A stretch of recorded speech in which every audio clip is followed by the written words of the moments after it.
लोग पढ़ेंगे हेनरी फायोल के बारे में। तो हेनरी फायोल ने मतलब जैसे फ्रांस के वैसे रहने वाले थे। उनके बारे में ऐसे पढ़ेंगे कि कैसे उन्होंने मतलब 18-19 साल की उम्र में मतलब शुरू किया अपना जॉब का प्रोफ़ेशन। वहाँ से लेकर के मतलब क्या कहते हैं जो कंपनी थी, कंपनी का नाम था सीडीएफडी।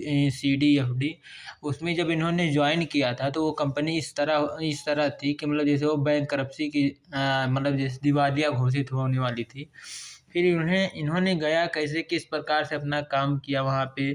पहले तो शुरुआत में ये मतलब माइनिंग मतलब जो कंपनी थी वो माइनिंग की थी। कोयले की मतलब खदान की कंपनी थी। तो इन्होंने मतलब माइनिंग इंजीनियर से सफ़र लेके फिर वहाँ पे माइनिंग मैनेजर बनाए गए। फिर लास्ट में वो एमडी तक सफ़र किए। फिर उन्होंने जो ये सारा जर्नी तय किया। उन्होंने फिर लास्ट में जब उनकी रिटायरमेंट हुई तो उन्होंने रिटायरमेंट के बाद उन्होंने मतलब एक बुक तैयार किया।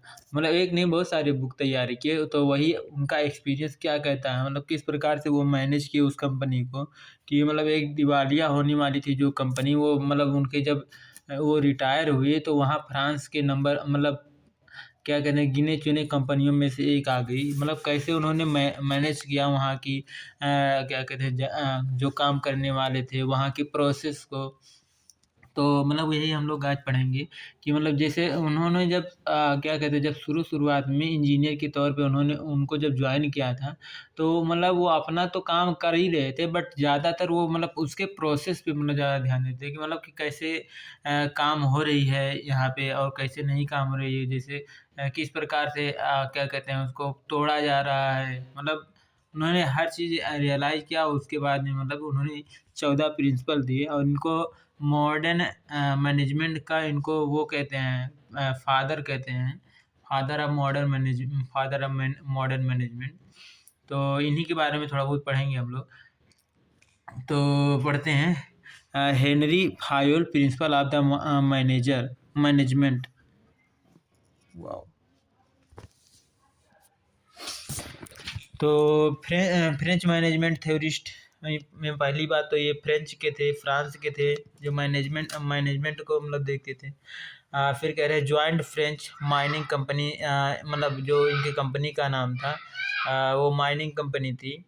सीडीएफडी नाम था जिसका पूरा नाम कंपैगिन डी डी कमेंट्री फाउंड फोर चैम्बू पता नहीं क्या यार मतलब इसी प्रकार से उसका नाम था। तो मतलब उन्होंने एक इंजीनियर से लेकर के फिर एमडी तक का सफ़र किया।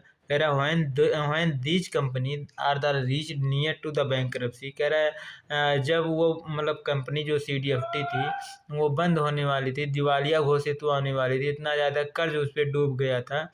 फिर उसको मतलब कैसे उन्होंने उठाया। कह रहा है to join lift up and the grow up of their company. फिर उन्होंने मतलब उसको ज्वाइन किया और उसको किस प्रकार से लिफ्ट अप किया मतलब तो उठाया उसको कैसे उसका ग्रो किया। यही सब हम लोग का important role of the Henry administration management skill and gain such the experience. उन्होंने अपने ने मतलब एक्सपीरियंस से और अपने स्किल से किस प्रकार से मतलब उसको मतलब ऊपर उठाया लिफ्ट अप किया। और उसी मैनेजमेंट थ्योरी को हम लोग आज पढ़ेंगे। तो सबसे बढ़िया उनका मतलब तीन सबसे ज़्यादा कंट्रीब्यूशन रहा। तो क्या कंट्रीब्यूशन रहा देखते हैं। 3 कंट्रीब्यूशन मेन है तो उनके कंट्रीब्यूशन को पहले देख लेते हैं। कह रहे activity of an industrial could be the divided in the 6 group.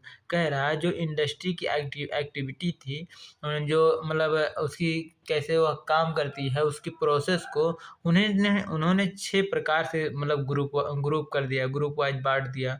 पहला था टेक्निकल, दूसरा था कॉमर्शियल, फिर अगला है फाइनेंशियल, अगला है सिक्योरिटी, अगला है अकाउंटिंग, अगला है मैनेजेरियल। तो उन्होंने मतलब जैसे उसकी एक्टिविटी को 6 प्रकार से 6 ग्रुप में बांटा।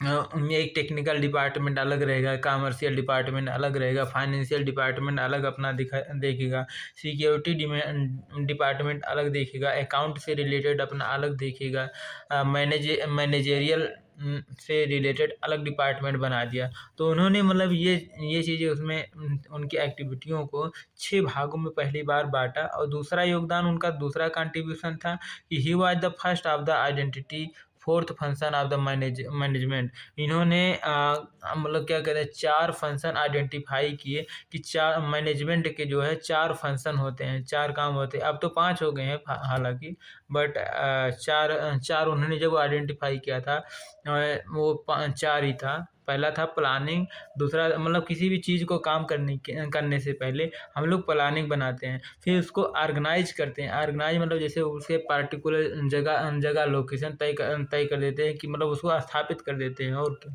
फिर उसको डायरेक्टिंग देते हैं और उस पर अपना कंट्रोल रखते हैं। डायरेक्टिंग मतलब उसको दिशा निर्देश देते रहते हैं समय समय पे, और उस पर अपना कंट्रोल भी बनाए रखते हैं। तो वही है planning, organizing, directing and controlling. फिर अगला है he was not the identify the management as well as separate field of the endeavour, but also the develop the 14 principle. उन्होंने केवल उसी ये 4 एक्टिविटी, ये 4 फंक्शन को ही मतलब क्या हुआ आइडेंटिफाई ही नहीं किया, बल्कि इन्होंने 14 प्रिंसिपल भी दिए। 14 प्रिंसिपल भी दिए, वही 14 प्रिंसिपल मेन है जो हम लोग आज पढ़ेंगे। फिर कह रहा है कि फॉर दिस कंट्री, और इनको फादर ऑफ जनरल मैनेजमेंट भी कहा जाता है। जनरल मैनेजमेंट के पिता ये कहे जाते हैं। तो मतलब वही जो 14 प्रिंसिपल हैं, वही 14 प्रिंसिपल जो है उसी को हम लोग एक एक करके पढ़ेंगे। यही हम लोगों की एग्जाम में भी यही आएगा।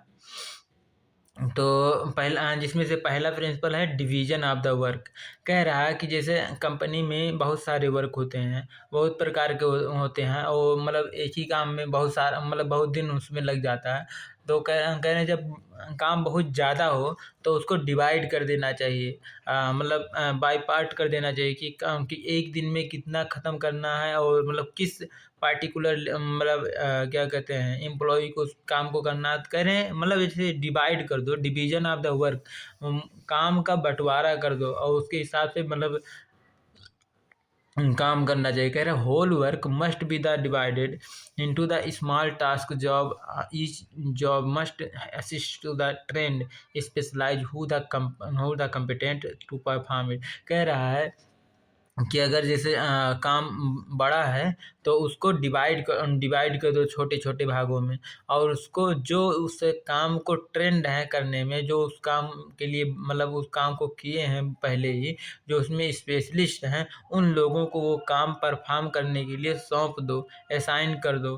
फिर कह रहा है कि division make the each task similar repetitive performance help in the gaining speed accuracy and the specialist.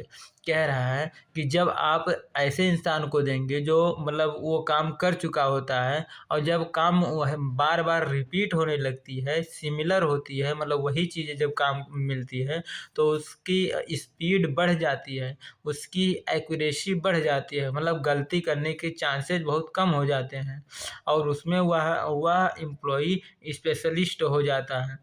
जब वह स्पेशलिस्ट हो जाता है तो उसकी काम मतलब जब हर चीज़ें इंक्रीज हो जाएगी, उसकी स्पीड, उसकी एक्यूरेसी, तो इससे आपकी कंपनी की वैल्यूएशन बढ़ेगी, टर्नओवर बढ़ेगी, एफिशिएंसी बढ़ेगी, मतलब प्रोडक्टिविटी बढ़ेगी, जो भी आप कर लें। कह रहा है for this reason a big firm have the separate development, finance, marketing, HR department. कह रहा है कि इस हिसाब से जैसे अगर काम बड़ा है तो, या फिर आपकी कंपनी अगर बड़ी है तो उस पर हर एक डिपार्टमेंट अलग अलग होना चाहिए, सेपरेट होना चाहिए।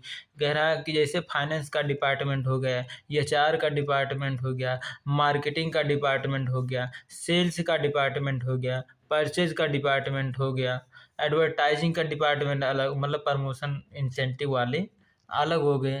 तो मतलब इस मतलब जैसे आप अपने काम के हिसाब से उसको मतलब बांटते जाइए।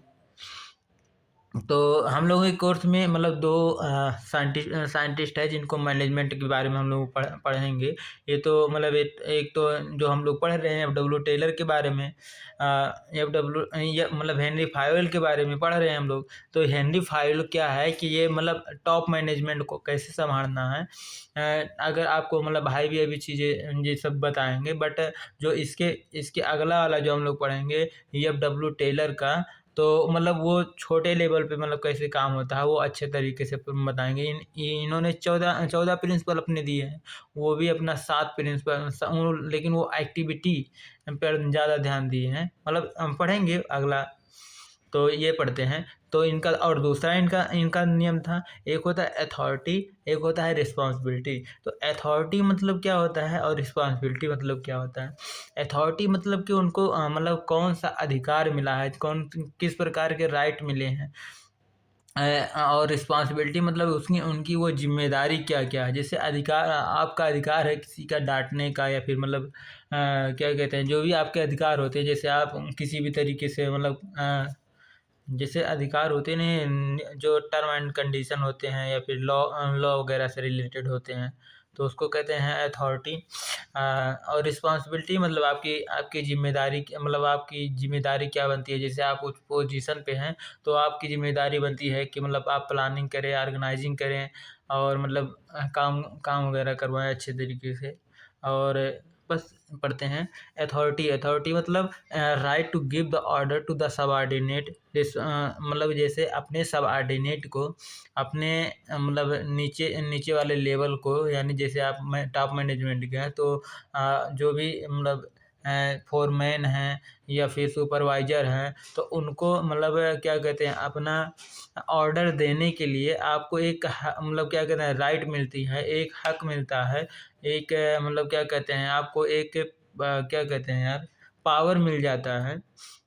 और रिस्पॉन्सिबिलिटी, रिस्पॉन्सिबिलिटी मतलब कि आपकी जिम्मेदारी क्या बनती है। Duty which the subordinate subjected to the perform.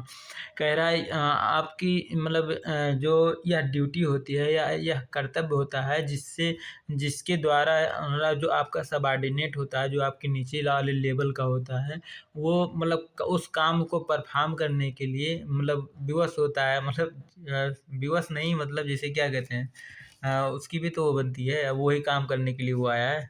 तो और तो इसका फ़ायदा क्या होता है, जैसे अथॉरिटी और रिस्पॉन्सिबिलिटी का फ़ायदा क्या क्या मिल जाता है। जैसे अगर मान लीजिए अगर आपके पास रिस्पॉन्सिबिलिटी है बट आपके पास अथॉरिटी नहीं है, तो मतलब जैसे दूसरा कोई काम आपका सुनेगा ही नहीं कि भाई आपको क्यों बताएं। बट अगर आपको अथॉरिटी सहित आपको मिली है, अथॉरिटी भी मिली है, रिस्पॉन्सिबिलिटी भी मिली है, तो आप मतलब उसको मतलब क्या कहते हैं अपना पावर दिखा सकते हैं ना, कि नहीं दोगे नहीं तो फिर जैसे अभी आगे पढ़ेंगे सभी।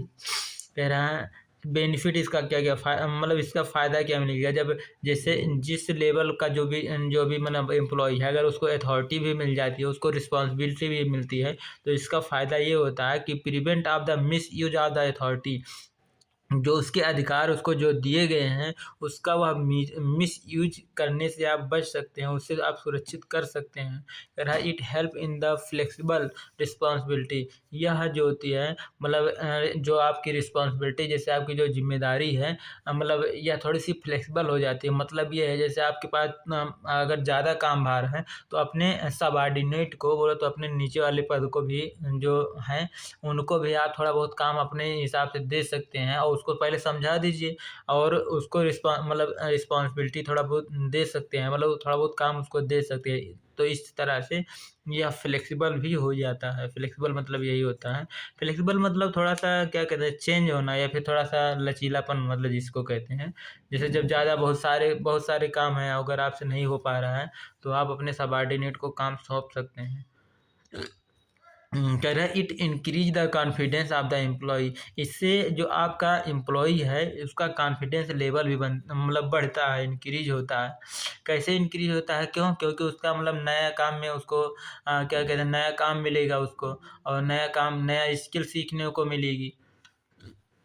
तो इस प्रकार की उसकी कॉन्फिडेंस मतलब इंक्रीज होगी। रिस्पॉन्सिबिलिटी कह रहा है एग्जाम्पल के लिए रिस्पॉन्सिबिलिटी विदाउट अथॉरिटी। कह रहा अगर मतलब मान लीजिए एक एग्जाम्पल दे रहा है कि कोई आपके पास कोई फोरमैन है, उसको रिस्पॉन्सिबिलिटी दे दिया गया, बोलो तो उसको जॉब असाइन कर दिया गया, बट उसके पास अथॉरिटी ही नहीं है वो चीज़, बोलो तो उसके पास वो अधिकार ही नहीं है, अधिकार ही उसको नहीं दिया गया। तो मतलब वो जैसे मान लीजिए कोई सा भी अगर ज़रूरत होगी तो कोई उसको देगा ही नहीं, कहेगा भाई क्यों दे, तुम्हारा वो काम है। तो वही उसके साथ अगर क्या कहते हैं अथॉरिटी अगर मिलती है, राइट्स मिलते हैं, तो इसका यही फ़ायदा हो जाता है। जैसे इसमें दिया है कि जैसे 100 मतलब कोई सा भी काम है, मान लीजिए क्या कहते हैं, जैसे मैं जो आपके मैनेजर हैं, फोरमैन को दे दिए, कहें कि सुनो मतलब जैसे एम्प्लॉई को थोड़ा-सा उनकी टर्नओवर बढ़ाना है और यहाँ से डाटा ले लेना, और मतलब ये वाली काम थोड़ा-सा उसको मतलब क्या कहते हैं, एक अरेंज में करके दो, जो जो ज़्यादा काम करता है, जो कम काम करता है, मतलब सबकी कौन कितना काम किया है, वो सब मुझे डाटा चाहिए। बट वो जब गया उसके पास, कैशियर के पास, तो वो अपना डाटा शेयर करने से मना कर दिया कि भाई तुम फोरमैन हो, तुमको काहे हम दें। तो वही जब उसके साथ जब वो अथॉरिटी भी मिल जाती है, तो उसको देना पड़ेगा। अगर वो नहीं देगा तो मतलब तुरंत उसको रिज़ाइन वगैरह मतलब, या फिर उसको तुरंत धमकी दे सकता है ना कि भाई कैसे नहीं दोगे, मतलब दिखाओगे आप भी कि मतलब वो मुझे ये काम सौंपे हैं, तो मतलब वो देना पड़ता है। अगर अगर अथॉरिटी नहीं रहेगी तो अथॉरिटी नहीं दिया जाएगा, तो मतलब वो काम भी पूरा नहीं कर पाएगा। तो इसके साथ ज़रूरी होता है। और एक होता अगला, उन्होंने जो उनका अगला प्रिंसिपल था डिसिप्लिन के ऊपर। डिसिप्लिन मतलब जैसे डिसिप्लिन क्यों ज़्यादा ज़रूरी होता है, मतलब हर चीज़ों में डिसिप्लिन, अगर बिना डिसिप्लिन के अगर कोई बिना नियम कानून या फिर बिना ना, क्या है यार कह रहा है it is the obedience to rules and regulation of the organisation which the necessary for the systematic working of organisation. कह रहा है किसी भी ऑर्गेनाइजेशन को सिस्टमेटिक तरीके से काम करने के लिए वहाँ के जो रूल्स हैं, वहाँ के जो रेगुलेशन हैं, वहाँ को मतलब जो रूल्स रेगुलेशन वहाँ का पालन करना ही करना चाहिए सभी को, लगभग जहाँ जो भी वहाँ के लोग हैं। जैसे अगर यूनिफॉर्म है तो यूनिफॉर्म सभी लोगों को पहनना चाहिए। कोई सेफ्टी टूल है तो सेफ्टी टूल मतलब क्या कहते हैं, थोड़ा कार्टेसी का अगर रूल है, मतलब थोड़ा सा क्या कहते हैं वेलकमिंग, या फिर इस तरह या फिर कोई कुछ पूछे, मतलब जो भी वहाँ के टर्म एंड कंडीशन है, उसको सभी को लगभग लगभग मानना ही चाहिए। कह रहा है discipline should be the clear and the fair. कह रहा है जो डिसिप्लिन होना चाहिए इस प्रकार होना चाहिए जो मतलब सभी को समझ में आ जाए, और सभी के लिए सेम हो।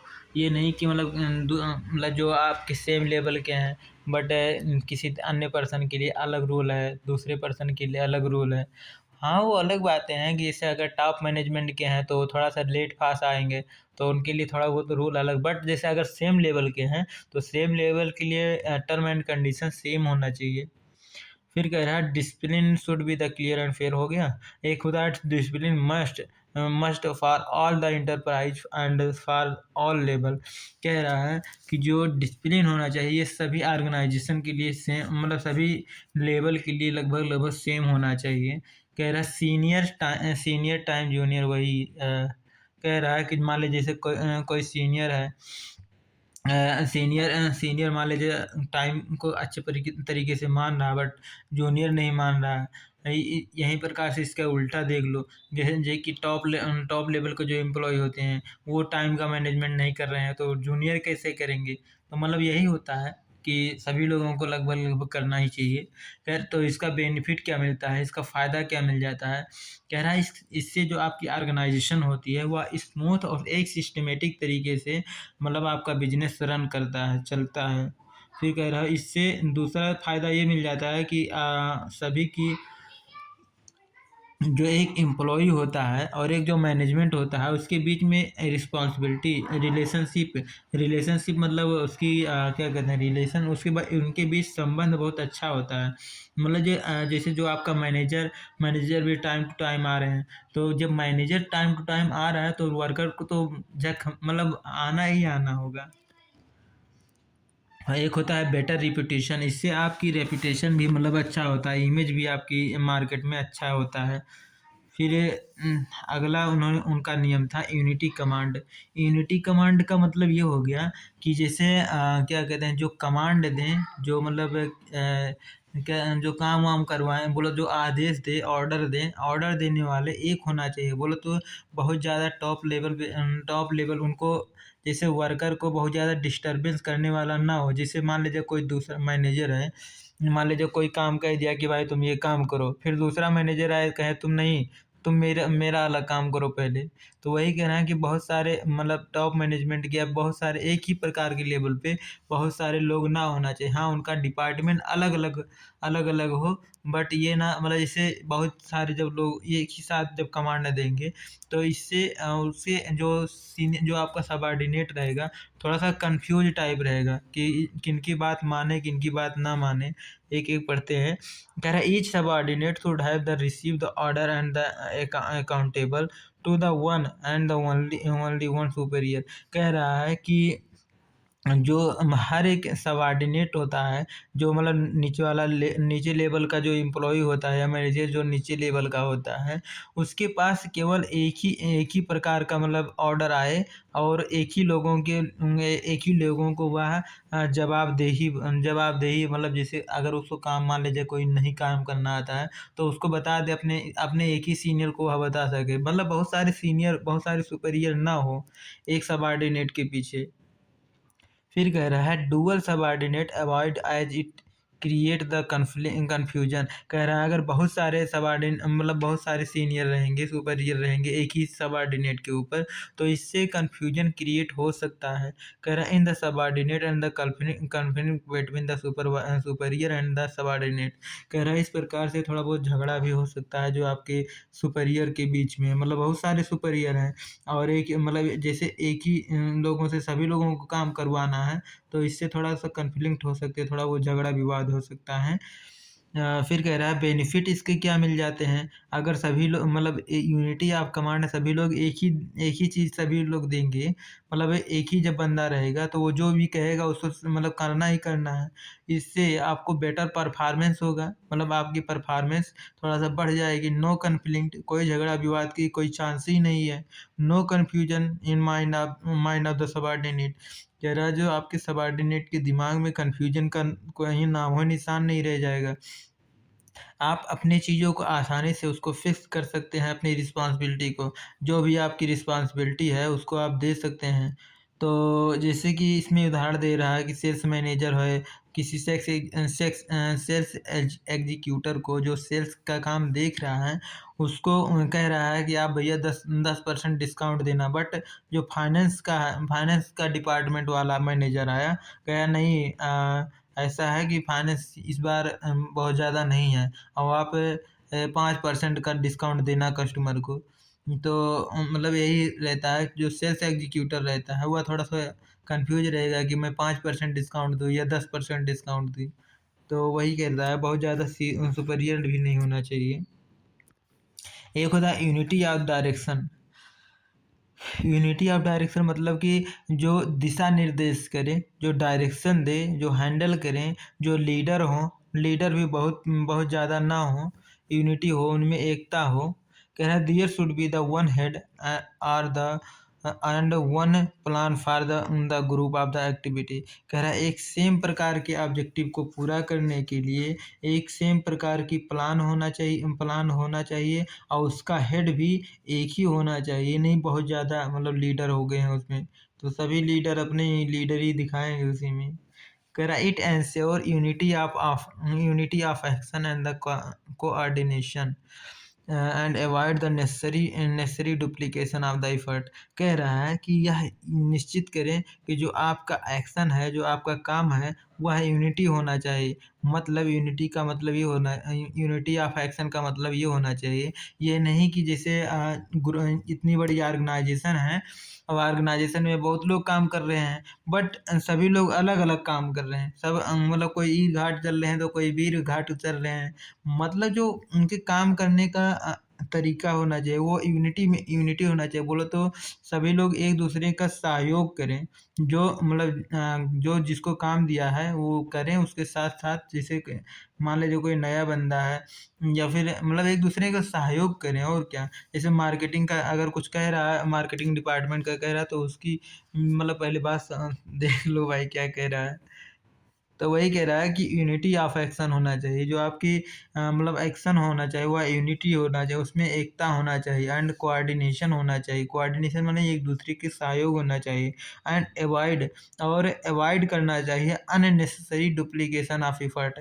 जहाँ आपके एफर्ट, जहाँ के आपके प्रयास व्यर्थ जा रहे हैं, उसको क्या कहते हैं, अवॉइड करना चाहिए। जब यूनिटी ऑफ डायरेक्शन होगा तो इसका फ़ायदा क्या मिल जाता है? इसकी फ़ायदा ये मिल जाती है कि एक दूसरे में सहयोग की भावना थोड़ा-सा बढ़ जाती है। फिर कह रहा है कि जो आपका कॉमन गोल है उस पे थोड़ा इस पे ज़्यादा बल मिलता है। जैसे आप जब यूनिटी ऑफ डायरेक्शन रहेगा, जब एक ही दिशा निर्देश मिलेगी, तो आप कॉमन गोल को थोड़ा जल्दी से उसको अचीव कर पाएँगे। जैसे इसमें नाम है बहुत सारे, जैसे एक ही कंपनी है बट उसमें बहुत सारे, तो हमने टाटा का ले लिया है, तो टाटा का जैसे एफएमसीजी क्षेत्र में बहुत सारे हैं, होटल क्षेत्र में बहुत सारे हैं, और बेवरेज में है, बेवरेज पीने खाने वाला, और जैसे उसका टाटा मोटर हो गया, टाटा केमिकल हो गया, तो इस प्रकार बहुत सारे हैं। अगला है subordinate of the individual interest to the general interest. कह रहा है कि जो आपका सबऑर्डिनेट है उसका इंटरेस्ट और इंडिविजुअल का इंटरेस्ट यानी एकदम सेम होना चाहिए। ये नहीं कि हर किसी का थोड़ा सा अलग ही क्या कहते हैं देखने का नज़रिया है, वैसे ना होना चाहिए। जैसे जो ऑर्गेनाइजेशन के गोल हैं, पहले तो उसके गोल को अचीव करना सभी लोग एक दूसरे का कोऑर्डिनेट करके उसको अचीव करें। कह रहा है interest of the organisation as the whole must the prevail over the all the interest, चाहे वह इंडिविजुअल हो चाहे एम्प्लॉय हो। कह रहा है जो ऑर्गेनाइजेशन का इंटरेस्ट है उसी में सभी लोगों का इंटरेस्ट होना ही होना चाहिए, चाहे वो इंडिविजुअल हो चाहे एम्प्लॉय हो, चाहे वो कोई सा भी हो। फिर कह रहा है in case of the differ interest.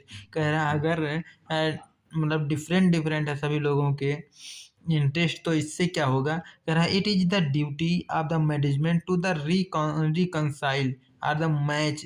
कह रहा है यह एक जो मैनेजर का होता है वहाँ का काम, या जो वहाँ के मैनेजमेंट टॉप लेवल के एम्प्लॉय होते हैं, उनकी यह जिम्मेदारी बनती है, उनकी यह कर्तव्य होता है, ड्यूटी होता है, रिस्पॉन्सिबिलिटी होती है कि उनको रिकंसाइल करें और उनसे उनके इंटरेस्ट को मैच कराएँ, मीट कराएँ कि कैसे किस प्रकार से उनकी इंटरेस्ट और हमारी इंटरेस्ट एकदम सेम है। कैसे उसे मैच कराएँ कि भाई देखो आपकी जो इंटरेस्ट है, आपकी इंटरेस्ट ये है और हमारी इंटरेस्ट ये है। तो आप जब आप हमारी ऑर्गेनाइजेशन की इंटरेस्ट में नहीं इंटरेस्ट लेंगे, तो कैसे आप लोगों को सैलरी मिलेगी। जैसे कुछ ना कुछ करके उनको समझाइए कि जब मेरा भला नहीं होगा तो आप लोगों का कैसा भला हो सकता है। तो बस यही है, उनको किसी भी तरीके एक जो वहाँ के जो काम होता है, जैसे जो आम मैनेजमेंट टॉप लेवल के होते हैं वो इस तरह के करते हैं। कह रहा है if the reconcile not possible. कह रहा है अगर रिकंसाइल उनको समझाना ही पॉसिबल नहीं है, उनको सुलझाना पॉसिबल नहीं है, या उनके इंटरेस्ट बिल्कुल अलग हैं और आपके ऑर्गेनाइजेशन के इंटरेस्ट बिल्कुल अलग हैं, तब क्या होता है। if not possible then the general interest must the superset individual interest. फिर बीच का कोई तरीका निकाला जाता है, जैसे ना तो ऑर्गेनाइजेशन का इंटरेस्ट ना तो उनका इंटरेस्ट, कुछ बीच का सुपर सेट किया जाता है। फिर कह रहे बेनिफिट, इसका बेनिफिट क्या मिलता है, इसका फ़ायदा क्या मिल जाता है। Help in the achieving the goal of organisation. इससे जो ऑर्गेनाइजेशन का गोल है उसको अचीव करने में मदद आपको मिल सकता है, और इससे आपकी कोऑर्डिनेशन भी होती है। कोऑर्डिनेशन एक दूसरे के सहयोग भी मिलता है, किसके बीच में जो ऑर्गेनाइजेशन का ऑब्जेक्टिव है और जो इंडिविजुअल का ऑब्जेक्टिव है, दोनों में सहयोग मिलते हैं। दोनों के हिसाब से बना है ना इस बार। अगला है remuneration of the employ. Employ को थोड़ा बहुत क्या कहते हैं, रिम्यूनरेशन, थोड़ा बहुत रेस्ट भी देना चाहिए। कि जैसे अगर वो 12 घंटा काम कर रहा है, 16 घंटा लगातार ना काम करता है, उसके लिए मतलब उसके मतलब अलग थोड़ा सा क्या कहते हैं, उसकी भी जिम्मेदारी बनती है कितना घंटा बाद थोड़ा सा आराम कर ले, या फिर मतलब किसको कितना थोड़ा सा रिम्यूनरेशन भी, थोड़ा फ्लेक्सिबिलिटी भी देना चाहिए। फिर कह रहा है overall the pay and the compensation should be the fair to the both employ and organisation. कह रहा है कि रिम्यूनरेशन का मतलब ये होता है कि जैसे अगर सेम लेवल के एम्प्लॉय हैं तो उनको लगभग लगभग सेम सेम सैलरी देना चाहिए। बट अगर कोई मान लीजिए कोई बंदा है वो ज़्यादा काम, जैसे जो पहले एक स्टैंडर्ड सेट कर देना चाहिए कि जो इस स्टैंडर्ड तक काम करेगा उसको तो इतना मिलेगा ही मिलेगा। बट जैसे कोई उसमें बंदा है वह काम चोरी कर रहा है, मतलब उस स्टैंडर्ड को कभी अचीव कर ही नहीं पा रहा है, उस स्टैंडर्ड को वो छोड़ो उसके आधे से भी कम हमेशा करता है, और कोई बंदा है उसका 2 गुना 3 गुना काम करता है, 4 गुना काम करता है, मतलब उससे हमेशा ज़्यादा काम करता है, तो इस मतलब उसके सैलरी तो सेम रखना चाहिए, बट उसको समय समय पे उसको इंसेंटिव देना चाहिए। इंसेंटिव मतलब एक्स्ट्रा देना चाहिए, और मतलब गिफ्ट उफ्ट वगैरह देना, गिफ्ट उफ्ट के रूप में उसको पैसे दें, या फिर मतलब कुछ गाड़ी दे दें, मतलब इस प्रकार से आप उसको दें। इससे क्या रहती है कि थोड़ा मोटिवेशन मिलता है कि जैसे काम नहीं करोगे तो मतलब, और जो मतलब क्या कहते हैं, जो स्टैंडर्ड को पहुंच नहीं पा रहा है तो उसको मतलब नहीं कर पा रहा है तो मतलब क्या कहते हैं, उसको ट्रेनिंग वगैरह दें, या फिर उसको मोटिवेट करें, या फिर उसको मतलब उसके पूछे कि भाई एक्चुअल परेशानी क्या है आपकी। फिर कह रहा है इसका फ़ायदा क्या मिल जाता है, इससे आपकी मोटिवेशन इंक्रीज होती है, कॉर्डियल रिलेशन बनता है। कॉर्डियल रिलेशन किसके किसके बीच में, एम्प्लॉय के बीच में, एक मैनेजमेंट के बीच में, दोनों के बीच। जब रिम्यूनरेशन होता है मतलब जब सेम सेम होता है तो मतलब क्या कहते हैं, जो आपका एम्प्लॉय होता है वो भी मैनेजमेंट को सहयोग करता है, और जो मैनेजमेंट होता है उसको भी ज़्यादा उतना तकलीफ नहीं होती है कि किसको कितना देना है। फिर कह रहा है इससे आपकी ऑर्गेनाइजेशन की कमिटमेंट थोड़ा सा बढ़िया होती है। अगला होता है सेंट्रलाइजेशन, एक होता है डिसेंट्रलाइजेशन। सेंट्रलाइजेशन का मतलब क्या होता है और डिसेंट्रलाइजेशन का मतलब क्या होता है। सेंट्रलाइजेशन का मतलब ये होता है कि जो भी मतलब क्या कहते हैं, जो भी डिसीजन लिया जाएगा वो क्या कहते हैं, टॉप लेवल के ही होंगे, मतलब प्लानिंग खुद ही बनाएंगे, खुद ही डिसीजन ले लेंगे, और वही सबको परफॉर्म करना पड़ेगा। और बट जो डिसेंट्रलाइजेशन क्या होता है, डिसेंट्रलाइजेशन प्लानिंग तो वही बनाएंगे, डिसीजन तो वही लेंगे, बट जो भी प्लानिंग बनाएंगे वो मतलब और भी लेवल वालों से मतलब पूछा जाएगा, उन लोगों की भी राय लिया जाएगा, बट लास्ट डिसीजन जो होता है टॉप लेवल की ही होते हैं। तो यही होता है सेंट्रलाइजेशन एंड डिसेंट्रलाइजेशन होता है। कह रहा there should be the proper balance centralisation and decentralisation in an organisation authority. कह रहा है कि प्रॉपर बैलेंस होना चाहिए, ना तो बहुत ज़्यादा सेंट्रलाइजेशन होना चाहिए, ना बहुत ज़्यादा डिसेंट्रलाइजेशन होना चाहिए। एक मतलब यह एक ऑर्गेनाइजेशन की अथॉरिटी बनती है, वह उसके राइट्स होते हैं, वह उसके अधिकार मिलते हैं, अधिकार होता है। कह रहा है सेंट्रलाइजेशन का मतलब यहाँ क्या हो गया, सेंट्रलाइजेशन ऑफ डिसीजन मेकिंग। कह रहा है जो सेंट्रलाइजेशन होता है वह डिसीजन डिसीजन मेकिंग किसके द्वारा लिया जाता है, वह मैनेजमेंट के द्वारा लिया जाता है। बट जो डिसेंट्रलाइजेशन होता है eventually distribute of the authority, उनके अथॉरिटी जो होते हैं वह डिस्ट्रीब्यूट हो जाते हैं, मतलब क्या जो और सभी लेवल के जैसे एम्प्लॉयों से भी पूछेंगे, और क्या कहते हैं उनके जो लेवल जो उनके जो उनसे जो नीचे वाले लेवल के मैनेजमेंट में है उनसे भी मतलब राय लिया जाएगा कि मतलब हाँ ये चीज़ें ला रहे हैं। तो इससे जैसे अभी देखो यार डिसेंट्रलाइजेशन में क्या मतलब आएगी तो ठीक ठाक, मतलब ये मैं नहीं कह रहा हूँ, बट टाइम बहुत लगेगा। इनसे पूछोगे उनसे हर हर लोग अपना अलग अलग देंगे, तो मतलब जल्दी कोई अगर अगर कोई सा भी अगर सही भी कोई नियम कानून है तब भी उसको लाने में कोई ना कोई तो विवाद हो ही जाएगा इस बीच में। और जो अगर सेंट्रलाइजेशन सिर्फ और सिर्फ सेंट्रलाइजेशन है तो जो नीचे की फीलिंग रहती है ऊपर तक जल्दी पहुंच ही नहीं पाती है, तो वही चीज़ें थोड़ा बहुत होता है। तो इसीलिए वही कह रहा है कि दोनों में प्रॉपर बैलेंस होना चाहिए। फिर आगे है, there is the need to be कहाँ गया है, हाँ, there is the need to be the balance subordinate involve through the decentralisation the management retention of the final authority through the centralisation. कह रहा है कि यहाँ पे एक चीज़ समझने की बहुत ज़्यादा ज़रूरी होती है। यहाँ पे प्रॉपर बैलेंस तो किया जाता है, सबऑर्डिनेट से तो मतलब इन्वॉल्व उसमें किया जाता है, डिसेंट्रलाइजेशन किया जाता है, बट जो लास्ट डिसीजन होता है, फाइनल जो डिसीजन होता है, वह किसके पास अथॉरिटी होती है, किसके पास अधिकार मिलता है, सेंट्रलाइजेशन के जो मतलब टॉप लेवल के होते हैं, उन्हीं उन्हीं को केवल यह अधिकार मिलता है। कह रहा है degree of centralisation and decentralisation, यह मतलब इसका रेट क्या है, डिग्री क्या होती है।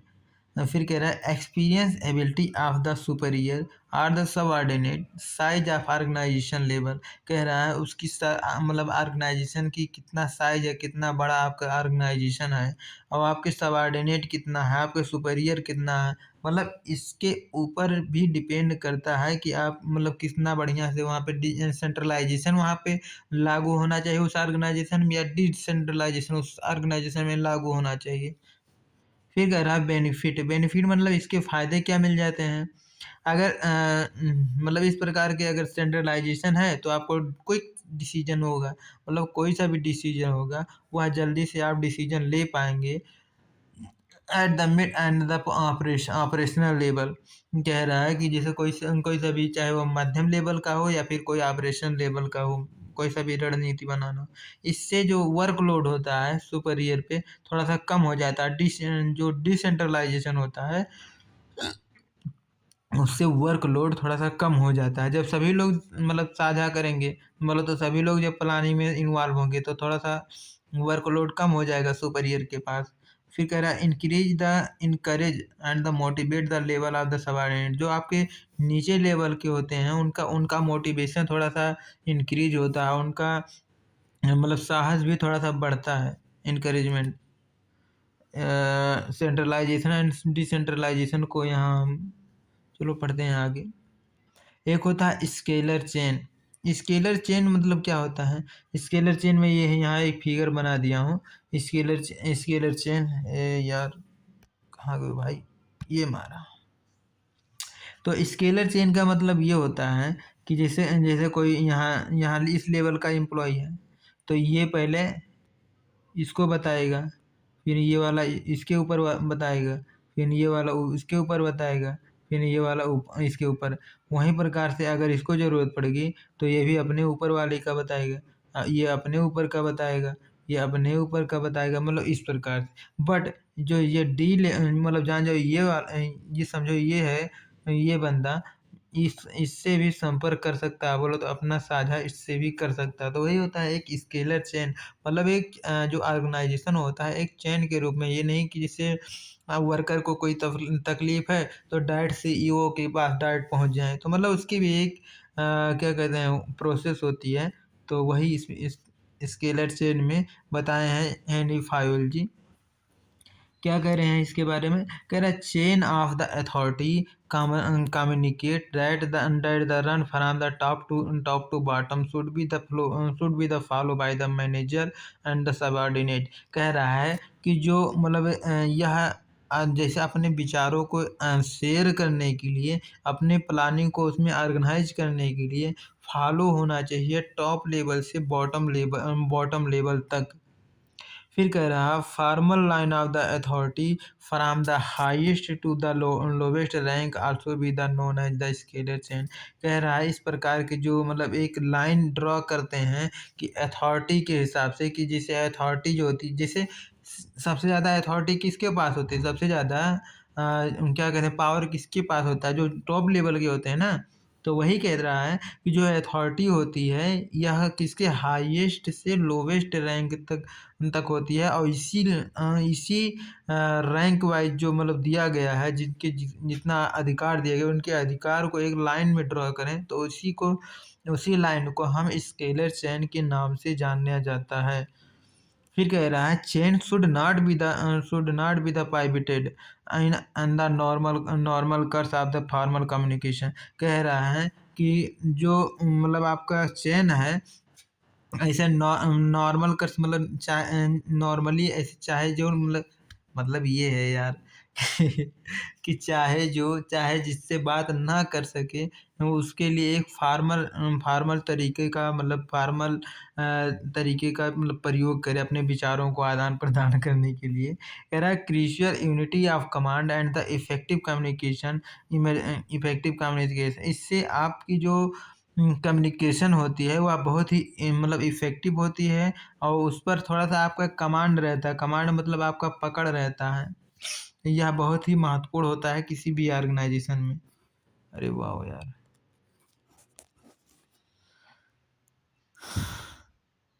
और है कह रहा है अगर कोई इमरजेंसी पड़ जा रहा है, इन इमरजेंसी कंडीशन में मतलब जो फायोल जी कह रहे हैं कि जो मतलब ये बताया नहीं कि जैसे एक जो सेम लेवल के एम्प्लॉई हैं वो आपस में जैसे भले ही अलग-अलग डिपार्टमेंट के हैं बट वो एक दूसरे से शेयर अपना बात कर सकते हैं, वही कह रहा है अगले लाइन में। फिर अगला है कि gang plank flow the direct communication between the two employee the with the same level. वही होता है यार सेम लेवल। हाँ तो इसके प्रोस क्या है मतलब इसके फ़ायदे क्या होते हैं, इससे orderly and the smooth flow of the information. आपका इंफॉर्मेशन एक अच्छे तरीके से फ्लो होगा। फिर कह रहा है clear line of the authority and the responsibility. इससे सभी को क्लियर रहती है कि मतलब हमको क्या अधिकार मिला है या फिर हमारी क्या रिस्पॉन्सिबिलिटी बनती है। फिर better relationship between the subordinate and the superior. इससे मतलब जो आपका सबऑर्डिनेट है वह सुपीरियर को इज्जत करेगा और जो सुपीरियर है किस प्रकार से बिहेव करना है सबऑर्डिनेट के साथ उसको भी मतलब क्लियर रहता है, इसके साथ मतलब रिस्पॉन्सिबिलिटी।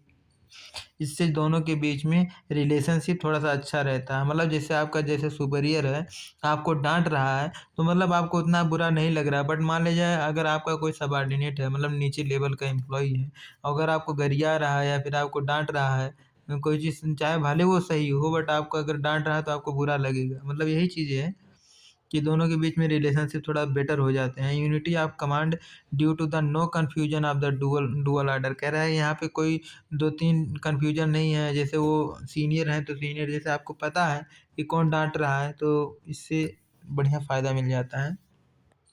फिर 10वां नंबर पे है अगला जो हेनरी फायोल ने देखा कि जैसे एक ऑर्डर का होना, एक क्रम का होना बहुत ज़्यादा ज़रूरी होता है। एक सीक्वेंस में कोई सा भी चीज़ जब एक सीक्वेंस में होती है, एक सीरीज़ में होती है, तो मतलब बढ़िया होता है। तो वही अगला उन्होंने ध्यान दिया कि एक सीक्वेंस वाइज़ हर काम को करें। पहले जैसे इतना सारा काम है, तो पहले ये वाली काम होना चाहिए, फिर ये वाला काम होना चाहिए, फिर वो वाला काम होना चाहिए। मतलब एक सीक्वेंस के बाद जैसे एक कंप्लीट हो जाए उसके बाद से ही दूसरा काम शुरू करें। इस प्रकार से एक ऑर्डर का भी काम कह रहा है there should be the place for the everything and the everyone. कह रहा है यह हर एक लोग मतलब यह हर एक जगह होती है, हर जगह फॉलो होती है, हर एक मतलब व्यक्ति के ऊपर। कह रहा है people and the material must be the suitable place at the appropriate time for the maximum efficiency. कह रहा है अगर सुटेबल पीपल हैं चाहे वह मटेरियल हो, अगर सुटेबल प्लेस पे सुटेबल जगह पे मतलब राइट टाइम पे राइट प्लेस पे राइट समय पे राइट चीज़ अगर डिलीवर होती है तो इससे आपकी इफिशिएंसी इंक्रीज होती है। कह रहा है no obstruction in the work. कह रहा है इससे आपका मतलब काम करने में कोई अड़चन नहीं आएगी, जिससे आपकी प्रोडक्टिविटी इंक्रीज होगी, उसी के साथ साथ आपकी एफिशिएंसी भी इंक्रीज होगी। फिर कह रहा है बेनिफिट, इसका बेनिफिट क्या मिलेगा, अब इसका फ़ायदा आपको क्या मिलेगा। कह रहा है कि efficiency use of the resource no time waste.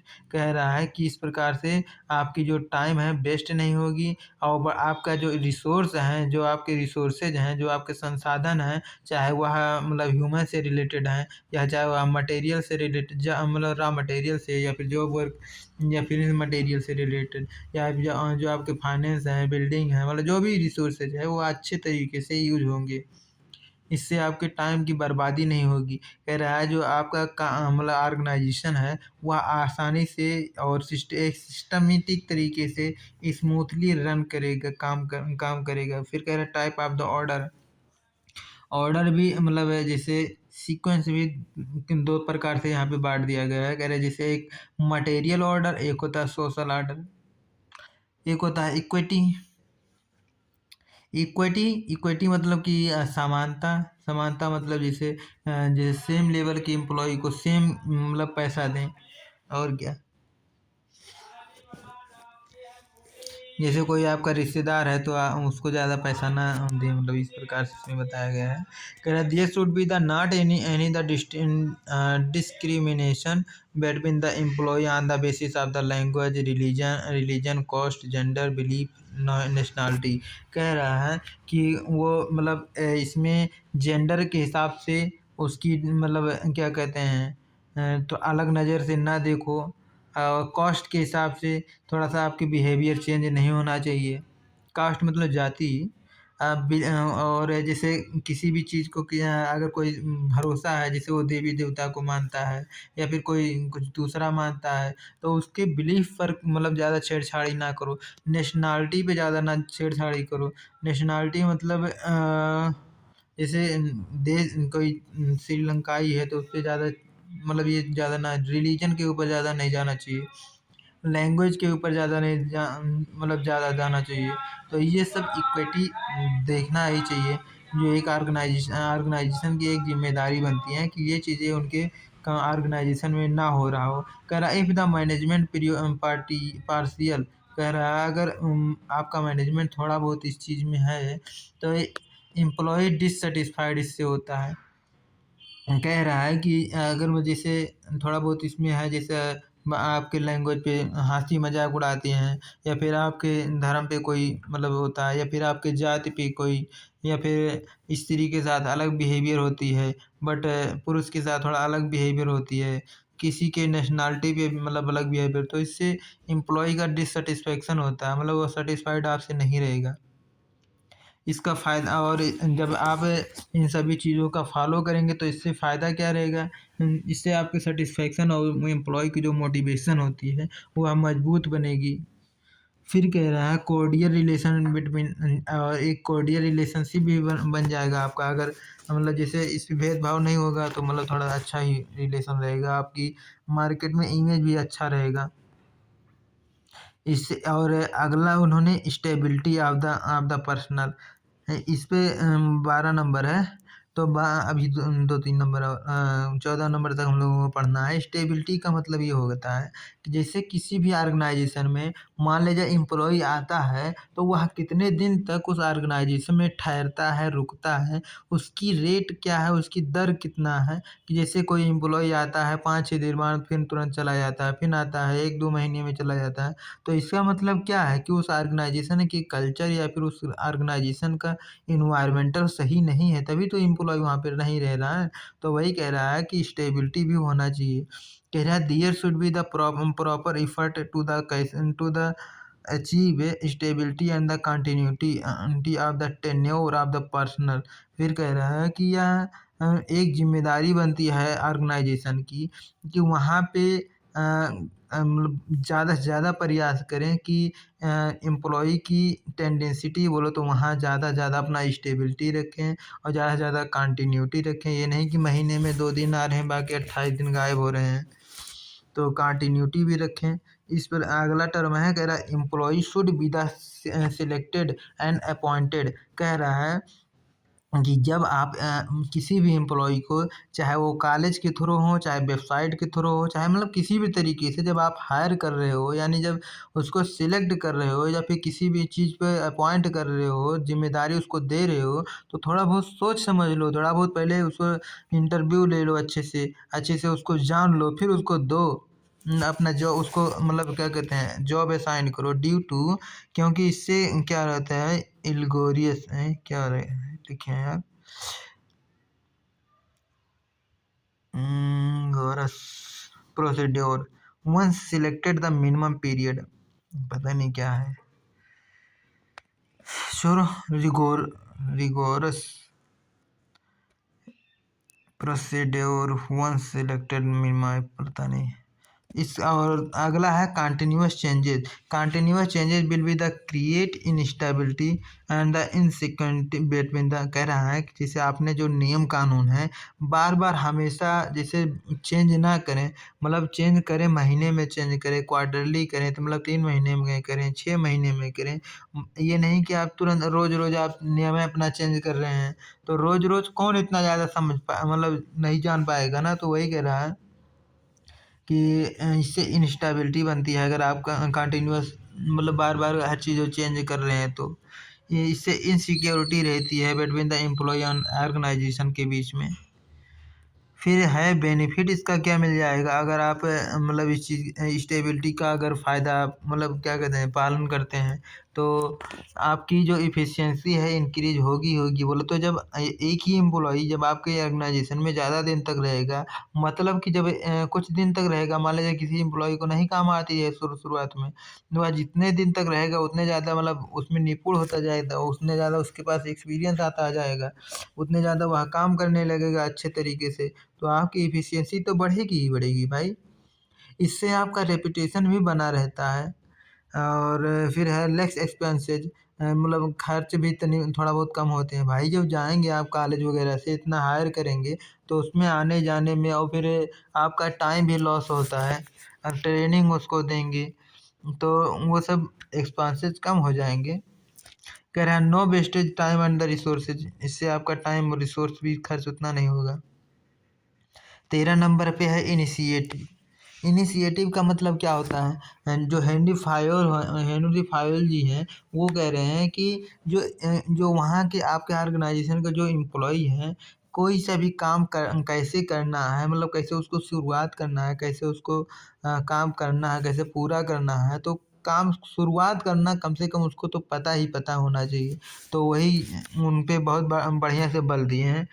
कह रहा हूँ worker should be the encourage and the given opportunity to take the some initiative to in making an excuse plan. कह रहा है कि वहाँ के जो वर्कर हैं, जब आप उसमें ज़रूर अपॉर्चुनिटी दें, इन चीज़ों में ज़रूर उनको इनकरेज दें, उनका साहस दें कि वो डिसीजन मेकिंग या फिर कोई सा भी चीज़ कैसे काम मतलब जैसे होता है ना, जैसे कोई सा भी प्लान बनाओ तो उनको भी मतलब उसमें शामिल करो, उनको भी बताओ कि ये चीज़ आपके लिए लाएंगे, मतलब आपकी बारी वाली मशीन यहाँ इंस्टॉल करने वाले हैं, आपके लिए कैसा रहेगा, मतलब ये चीज़ें थोड़ा बहुत ज़रूर उनसे साझा-वाझा किया करो। फिर कह रहा है initiative taking the first step build the self motivation. कह रहा है अपने मोटिवेशन और अपने स्ट्रेंथ के हिसाब से उस ऑर्गेनाइजेशन के लिए कैसे किसी काम को कैसे लिया जाता है, उसको यह एबिलिटी आ जाती है, उसमें यह योग्यता आ जाती है।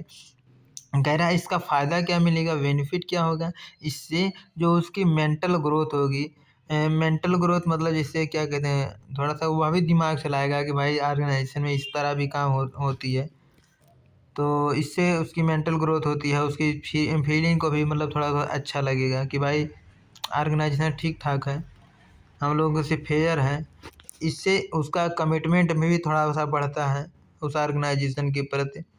और अगला सबसे लास्ट में है स्क्रिप्ट एंड डी क्रॉप। वाह यार, स्क्रिप्ट डी क्रॉप कह रहा management should be the promote team spirit of the unity and the harmony among the employ.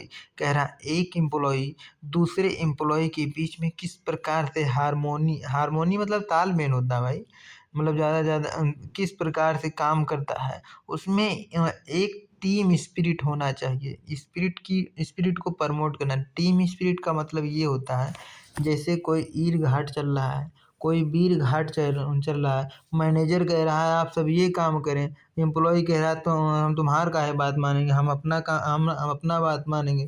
तो वही कह रहा है टीम स्पिरिट की भावना उसमें मतलब जोश भर देना चाहिए कि मतलब सभी को पहले ऑर्गेनाइजेशन है फिर आप लोग हैं, इस प्रकार से थोड़ा बहुत उसके मन में तो होना ही होना चाहिए।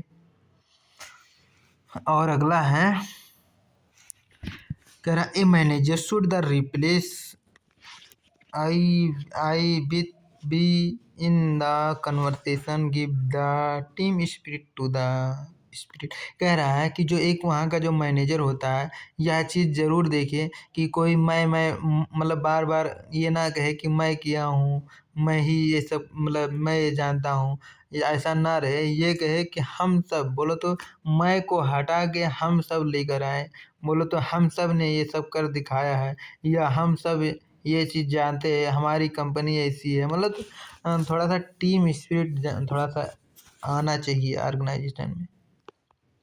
इससे फ़ायदा वायदा कुछ नहीं है। अब चलो देखते हैं ये एफ.डब्ल्यू. टेलर वाला। नहीं तो यार टाइम भी तो बहुत ज़्यादा हो रहा है। वाओ! कितना टाइम है भाई।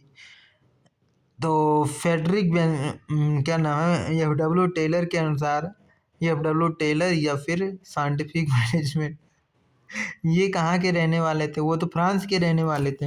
ये कहाँ के रहने वाले हैं? ये मतलब अमेरिका के रहने वाले हैं।